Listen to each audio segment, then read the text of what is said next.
Welcome to the Union Labor Advisory Network podcast, where our mission is to support, educate, and promote informative content relative to the union labor community. For more information, a calendar of events, and union news and updates, you can visit our website, ulanetwork.com, and follow us on all social media platforms by searching ULA Network and/or the Union Labor Advisory Network. And now, on to the show.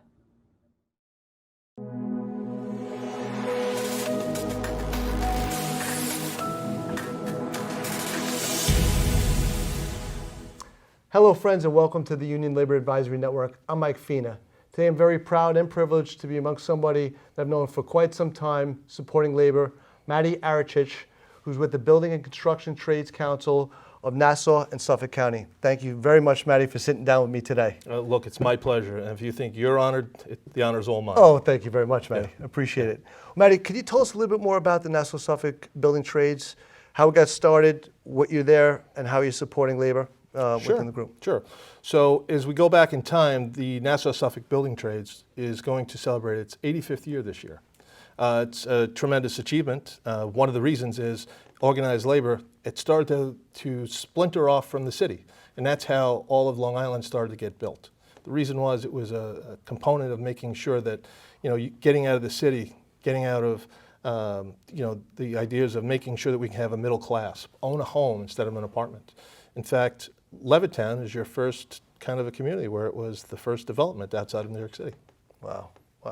And Maddie, tell me a little bit more about your history within labor. I know you took on the role at Nassau-Suffolk County probably a few years ago, maybe 5, 6, 7 years. We're in the 6th year already. 6th year. Yeah. Wow. Amazing, time goes so fast. Exactly. In fact, when you say time goes so fast, I'm a third generation in my industry, spanning 105 years. Wow. That's the accomplishment. But the funny part is, it's just a number, but the thing I look at is I've never been one of those people that suffered. And I don't say that to be condescending to anyone. I say that because it's a real thing. Being part of the union movement and being in the middle class has provided everything for my family. Provided home, health care, retirement, the idea that you can go to school. If you're out of work for any specific time, I could tell you that you'll always get by. You're part of a family. So. And do you work in conjunction with the Long Island Fed? I know we're here tonight at the Long Island Federation of Labor's annual event.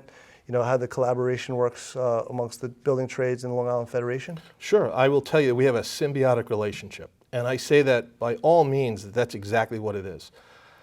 The reason that we have such a relationship is because we're fighting for the same goals. I sit on the executive board for the Fed as well. But the big thing is we're striving to make sure that the middle class is starting to grow.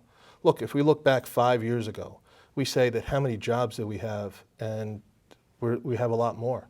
I say that because as we looked in the time frame of 5 years, the goal was to go ahead and get better. We had 60,000 members. Today, 6 years later, we have 65,000 members. 5 years ago, we had no billion-dollar projects. Now, we have 5 and looking for a 6th. And they're not 1 billion, they're multiple billion. So that's what the whole goal is, to create opportunities which create more opportunities. Like even in the offshore wind, $70 billion of economic activity for the state. We've already reaped $4.4 billion of that, and we're not even generating any of the electricity. That's not until October.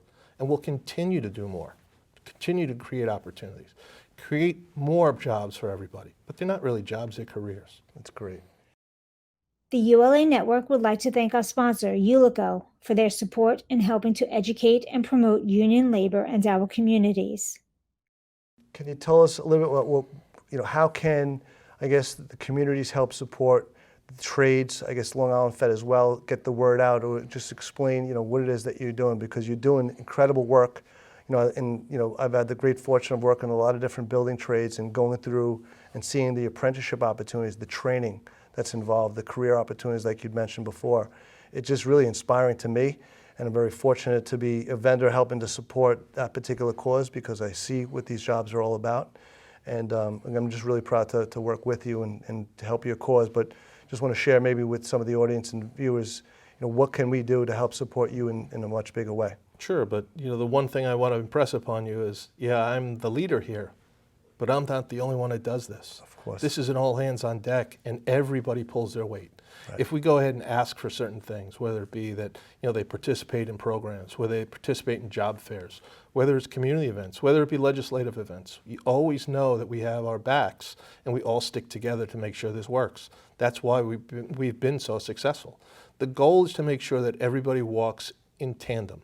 This is not something where everybody goes a different direction. We want to make sure that we all stick together, because the longer we stick together, the more focused we are and the more opportunities we can create together. Perfect opportunity is when we do community events or if we go to legislative events.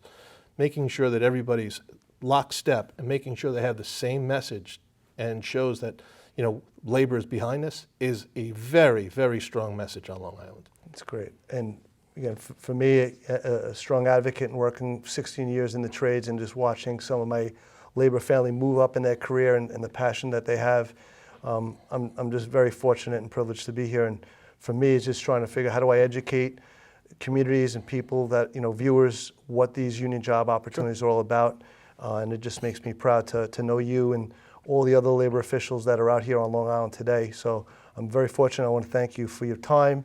And if there's anything that we can do to help support or promote those particular agendas, I'm here to help support you. Well, look, we're always looking for help. We never turn down Oh, no, help. of course. And the reason is because why would anybody?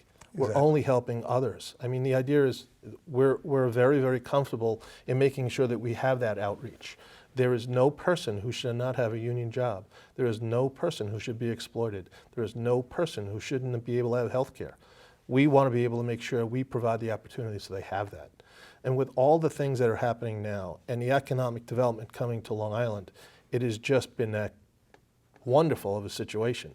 It's something that if you asked me 5 years ago or 10 years ago where we'd be, I could never have imagined we would have these opportunities. And I'm only understating them because I could see other things that are coming down the road, other tremendous opportunities in the energy industry, others in housing, others in infrastructure. I mean, all these things, they're all going to need people to do these jobs, and they need skilled people.